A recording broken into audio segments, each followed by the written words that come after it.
Okay, here we go. Working out a graduated technique through the sides. So I'll separate my haircut by beginning on the sides. I separate the back clearly. And I start off by combing a slightly diagonal line. And here I elevate the hair quite a bit because I want this line to fall quite softer.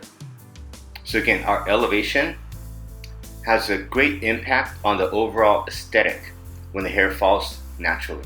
So again, my intention here is to achieve softness to the sides. So again, my elevation is quite high, and I can approach the same exact technique but elevate the hair to natural fall and cut on the skin and get a super hard line. So the amount of elevation is basically up to you. Okay, so now I'll get into the technical execution of the shape.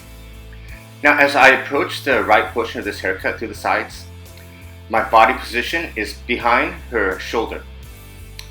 I have to watch out for my over direction. I keep a very close eye on the direction that I comb the hair. So ideally, I want the hair that lies in my fingers before my scissors open to be parallel to the teeth of my comb. Because again, this time I'm combing the hair straight out. I don't want over direction.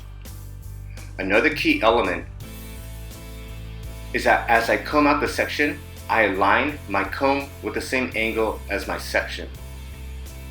And as I comb the hair from roots to ends, I have my fingers just gently follow the shape of my comb. Because again, my comb, it won't deviate. It doesn't change shapes. My fingers may. As I approach the left side of this haircut, here I change my body position where I'm standing in front of the ear. Because again, this will give me the greatest amount of control. I really need to ensure that throughout the side portion that my fingers, sections, comb, elbows, shoulders, hips, they're all parallel. Check for symmetry and balance, and then comb out the next A-line section.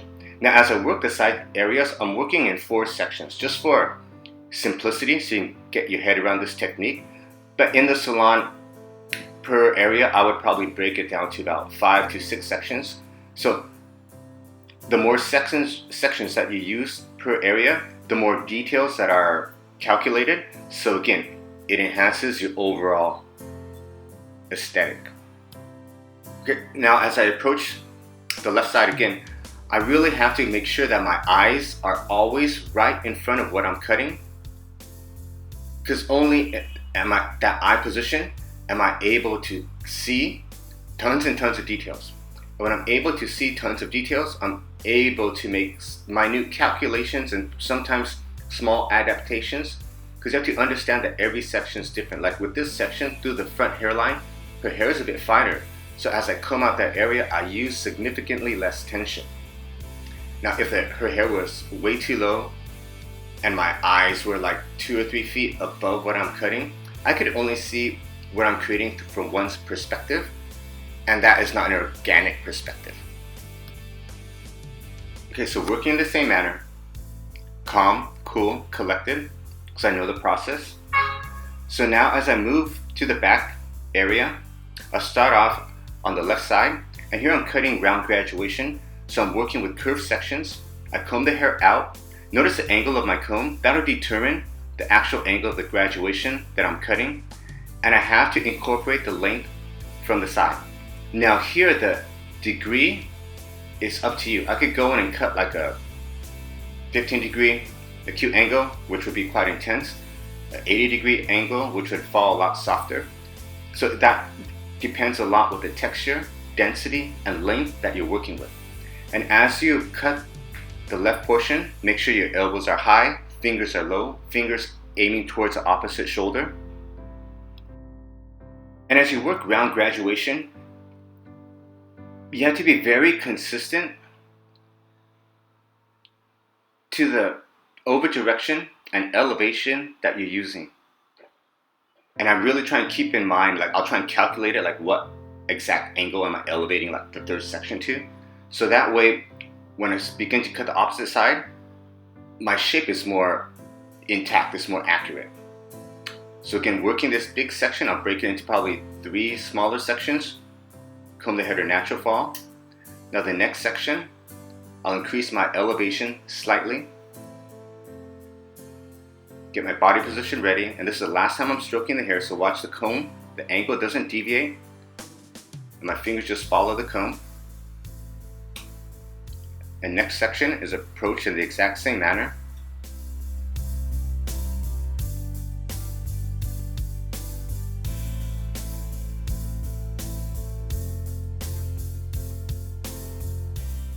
And now for the right side of this haircut. Round graduation again, diagonal sections. I find that cutting round graduation through the right side, for myself personally, it's more challenging than the left because it takes more effort for me to get my body into the best position to accurately execute this cut. Basically, her shoulder gets in the way of my elbow. Okay, so make sure the elevation with your first section is the same as the opposite side. Check for symmetry and balance. Take your next diagonal section. Now with this second section, I'm elevating the hair slightly. Calm, cool, steady strokes.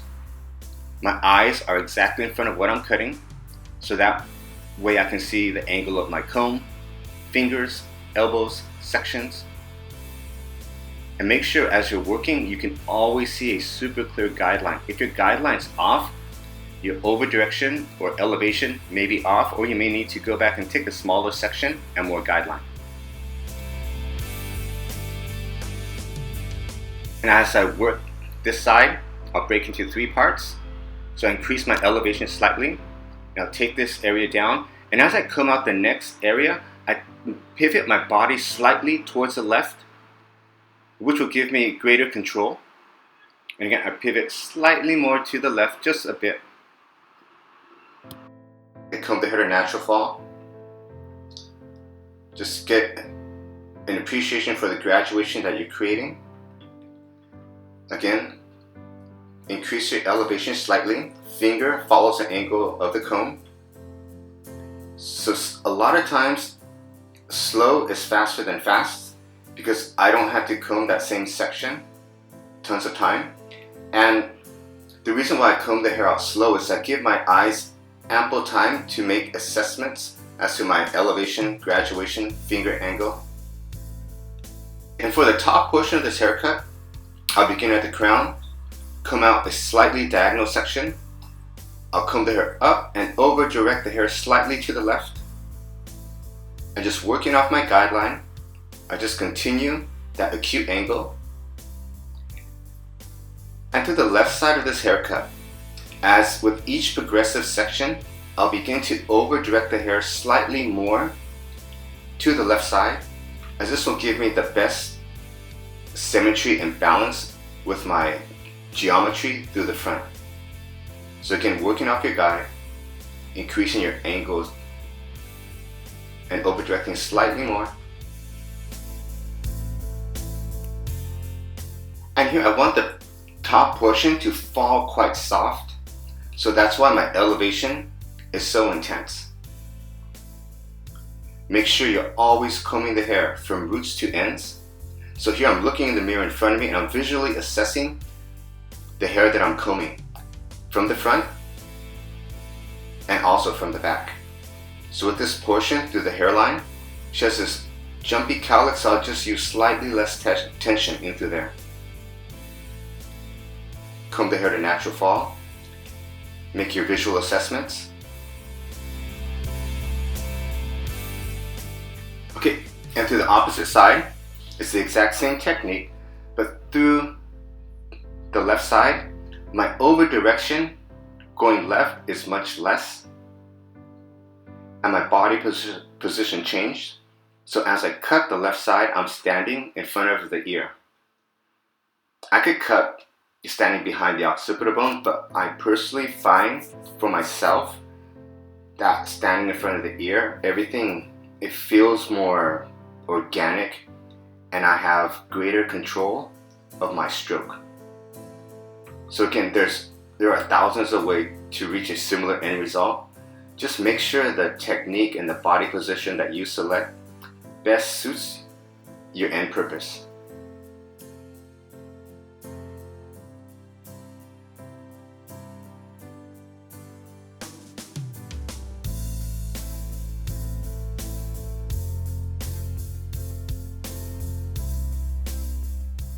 so I'll begin my blow dry, just flat wrapping the hair. And the brush I'm using through the back to start off with is a powder brush that has teeth and boar's hair, so it gets the hair nice and smooth and polished. Now just push the hair around in tons and tons of different directions, and just leafing through the top. And here I'll switch over to a vest brush. And as I dry, I like to use my body. I don't like using my arms. I don't like making gigantic movements. So just blow around the hair. I want to visually, right now I'm checking for movement. If the hair moves a lot, I know my haircut's pretty sharp. If the hair doesn't move, or if there's an area where it doesn't flow too well, I know that that area probably has additional weight that I'll have to go check off. So I'll go and clean my outline. And just make sure your eyes are exactly in front of what you're cutting so you can pay attention to tons of details. And just rounding off that heavy corner at the nape. And just balancing out what she has some cowlets to the napes also, so you have to put some effort and time into that. So here I'm going through, I'll start off in the back and I just comb the hair out. And here visually I can cross check. And I'll use a thinning scissor just to remove some of that bulk. Now as I use the thinning scissor, I like to go in at an angle and gradually pivot that angle when necessary. If I need to take down more hair, that angle will be intense. If I need to take less hair, the angle again will be lower. So I adapt the angle of my thinning shear when I use thinning shears. I prefer not to go in at a straight parallel angle because again, my section that I need to texturize, the density usually isn't 100% symmetrical.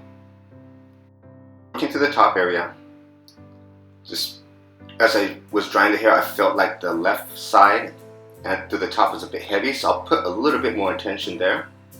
Push the hair around, check my movement. Again, texturizing the hair a bit. Here I went back to my 5-inch blades and I'm just chipping into the ends. Visual assessments. Push the hair around. And if your eye naturally veers to a certain area, that's a good indicator that where your eye is looking, it needs a little bit more attention. So here I'll jump in with the razor and I'll work the top in about 3 sections.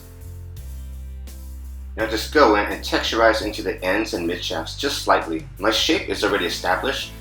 I just want to go in and remove some of that heaviness. So the very last portion of this haircut, I'll be using the razor.